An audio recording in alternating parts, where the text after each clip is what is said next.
I don't know about that. You are now.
We'll call, you got it?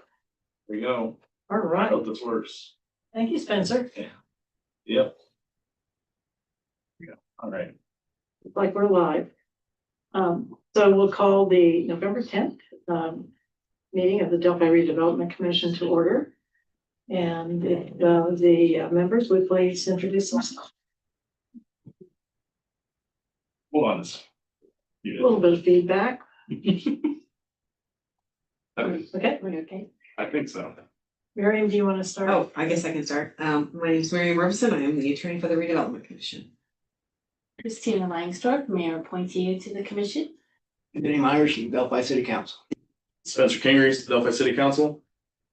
Mike Tetrall, mayor appointee as well to the commission. Janet Telfer, Carroll County Economic Development Administration for the Delphi Redevelopment Commission. I'm Anita Whirling. I'm also a mayor appointment. And if our audience wouldn't mind introducing themselves, Annika, let's start with you. Hi, I'm Annika Sinekin with Baker Tilly. Nice to meet you. Great. Jamie. James Wells with the Carroll County Economic Development Corporation. Zach Owen, President of School Board, Delphi Community School. Pamela Moore, Superintendent, Delphi Community School Corporation. Welcome. Julie Price, City of Delphi Clerk Treasurer. Thank you, everyone. Our first order of business is the approval of the minutes from the, I don't think it's the date of that, September 29th meeting.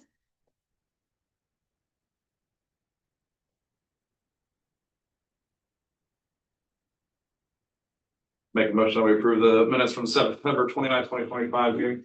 Second. We have a motion and a second. Any further discussion or corrections or additions?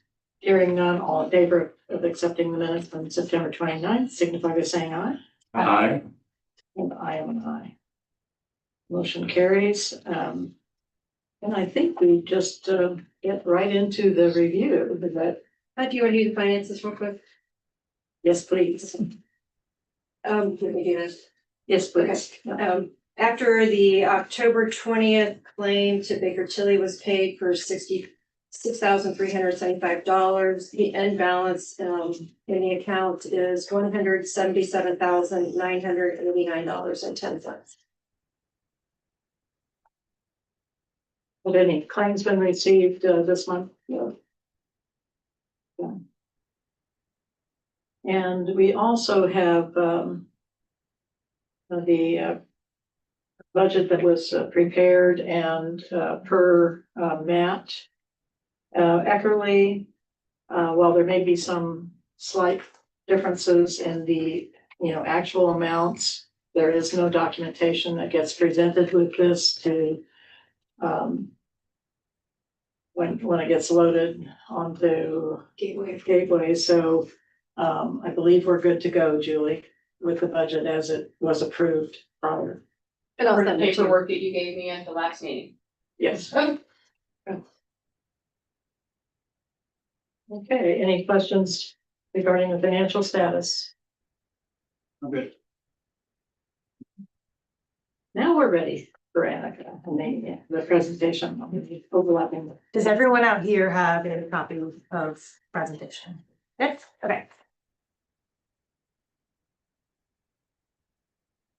Hello, everyone. Again, I'm Annika Sinekin with Baker Tilly. I work alongside Matt Eckerly, on various Delphi projects along with the county, as well. I will say we're gonna go through the presentation. This is just a summary of what is in the actual report. If you do have any questions, please feel free to stop me, or if you want to ever dive into anything in the report, we can also turn to that, during this presentation. So again, I'm Annika Sinekin. I'm gonna go ahead and switch over to, slide 4, which goes in the first part of the original Delphi allocation area. This was established in 2012. This is one of your bigger areas that generate, tax increment. There's no bonds outstanding currently in this area. And you can see here, we have an estimate for 2025 tax increment. This is estimated, to be around $106,000. And you can see we have the spring distribution on here. And then an estimate for the 2026 tax increment, we have around $125,000. Something I do want to preface, starting from the beginning, apologies on that, is these estimates, do take into account the new homestead deductions along with the 2% property deductions that were implemented with SEA 1. 2025 and 25 it doesn't account for, but 20, because it just was established, but 26 does take into account of it already. We do take into account estimates moving forward for 27, 28, and so on and so forth. So these estimates presented in the report and on this presentation do take into account of those projections. Okay, back into it. For the original Delphi area, there are a few abatements that are in this allocation area. However, those will be ending after 2026, as you can see in the report as well. Something to note that we have done in the past, it's been a few years, but this area does have a good amount of parcels that generate negative increment. We have in the past prepared a list of these negative increment parcels. And if you would possibly want to remove those from the area, the only issue with that would, how we kind of call it, like a Swiss cheese method, is there'd be a lot of little spots throughout the area where you would have to pinpoint different parcels that would be doing those negative increments. Again, we've prepared a schedule to lay those out. If you want us to do that again, we can, just to kind of plan moving forward. But for now, there is still positive increment being generated, but that is something that we can. And I think we did do that a few years Yes, ago when we yeah. had some fairly large parcels. Yeah. Evaluations that we removed. Yeah, yeah. So if that is something that, if you want to revisit that to see if that list again of any current parcels, we can do that. Not like you have to, not mandatory, but just recommend that. Okay, thank you. On the next slide, you can see long-term plans. That's just a summary of what was received in the packet for the meeting, just listing those items on this presentation. All right, gonna move on to the Canal District allocation area. This is one of your residential areas. Something that I want to note as we get into these residential areas is with these new deductions being implemented, it is unfortunately showing not that much increment being projected. So essentially, really, with these residential areas that you may have to have more development within them than originally anticipated in order to get to generate more incremental or more tax increment. So that's the downside with these new deductions. It does decrease or have zero tax increment for those residential areas. So as you can see, Canal District was established in 2021. We removed some parcels out of the original Delphi area. Again, no bonds outstanding, and 2026 it's estimated to have around $100. And again, on the next slide, just some long-term plans associated with the Canal District area. Moving on to Armory Road. Similar concept as just mentioned, one of your residential areas established in 2021 and no bond outstanding. And the long-term. Moving to the Burnley Farms. This one is generating a little bit of tax increment, as you can see, estimated for 25 and 26. You can see there's already been a little bit of collections in this area as of spring of 25. This one was also established in 21. And then long-term plans on the next page for this area. The northeast allocation area. This one was established in 2022. Currently not anticipated to have any estimated tax increment in 2025 and 26. This allocation area also had a fairly significant decrease Yes. due to the grain silos that were destroyed at the Andersons, correct? I believe so, but that would be something I would need to check on. Pretty sure that's. Yeah, the APV. Thank you. And again, so this area was created a couple of years ago, to remove some parcels for the Ironman project. In 23, you did issue bonds for this project. This area, given that there was a bond issuance, has an expiration date, and that's in 2048. So currently there's not been any principal paid out on this. But something that I do want to know is, in the report, you will notice, on page on page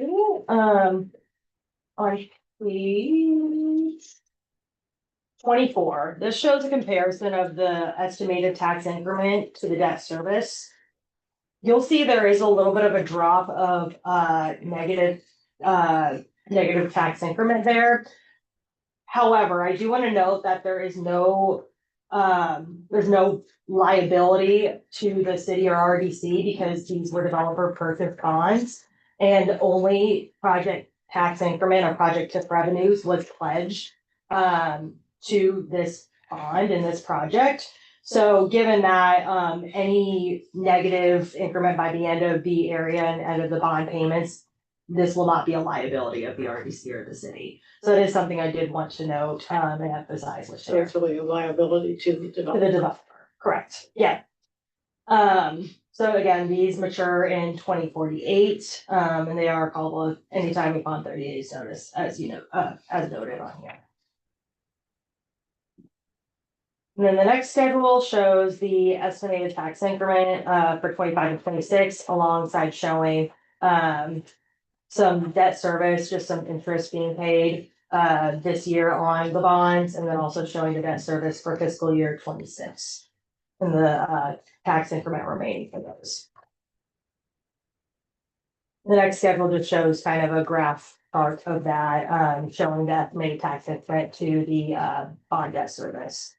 So the 81,000, if that's the set number that's due, and the TIF does not reflect collecting the 81,000, the responsibility is on the developer. On the developer, correct. And is this due in large part for the changes that we're making? There is an effect with it, yes, so let me get into the detailed estimate.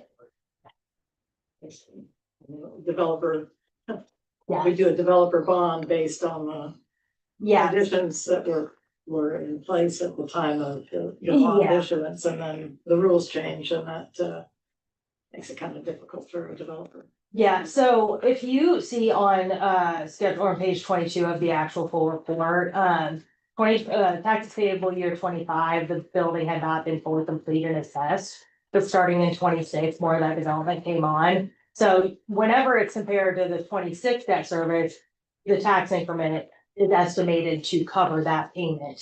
So that there can be excess tax increment made up to pay any bonds debt service that may be a negative to it. However, if you can see in 27, as we estimate those SEA one deductions that were created, it just continues to increase as that value, the percentages for that on the 2% properties continues. So not in the favor of the TIF. Right. I said not in the favor of the TIF at all, as you can Right. see, it takes away. So yeah, that does affect the projections of the tax increment as compared to when the bonds were issued.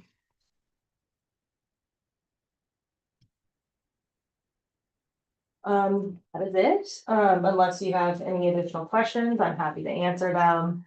Or if you have questions later on, definitely relay those to Matt and I. I'm happy to answer.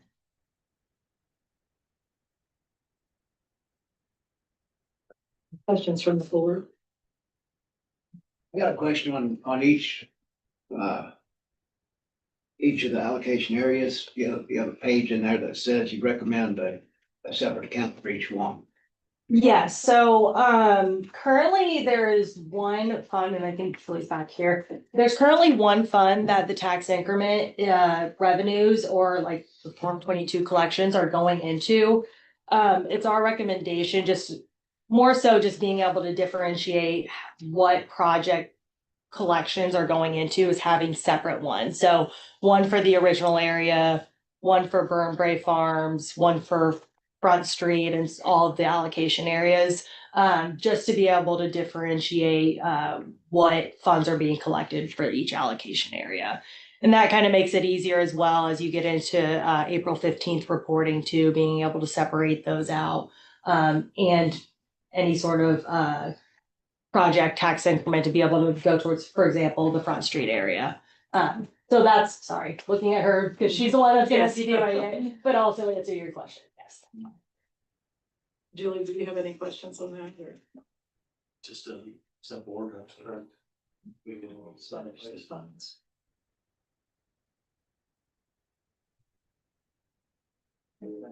Any other questions from the board? I'll open it up to our guests. Anyone, Zach, do you have any questions or concerns you'd like to discuss? Not right now, but thank you. Thanks. Mr. Wells? Julie, do you have? Very good. Thank you, Erica.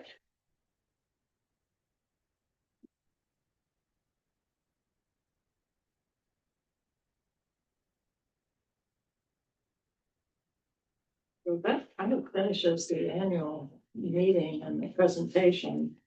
And we can discuss project updates from the mayor, if you would like. Bring us up to speed.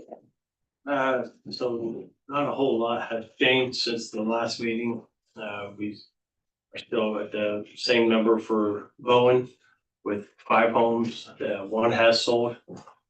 The others are on the market on real estate websites. Our multifamily projects for Hammond's on Robinson Street. Will possibly be approaching our planning committee to see if there's any way we can alter the original specifications for kind of that area of road work that was to be put in place. However, it turned out to be a very large scale. After we did some engineering on it, it was going to be not just to add 4 feet of it's a whole engineering. It would take essentially a whole community crossing grant to finish that. So they're going to approach the board on some options. The good news is the first unit is finished, and I believe they're going to be moving people in pretty soon. Other than that, All the road projects are completed, correct? what's that? All of your road projects. Yeah, so the community crossing grant on Market Street, we finished that up a couple weeks ago. Obviously Front Street is open to traffic, so all the one ways that we had throughout the city are now open. We had a lot of chaos throughout the summer, but now it's showing its colors of being open and a nice finished product. So we're happy for that. So winter time it slows down a little bit, but we're behind the scenes getting ready for 2026 with grants. We submitted 2026 Community Crossings Grant 2 weeks ago. I think I sent it on Friday, so dialing in for next year. This winter time is, shouldn't say this, but a little bit slower, but we're rolling right into the construction part, yeah. So, yeah. Thank you. James or Shannon, do we have any update on the easements for 218?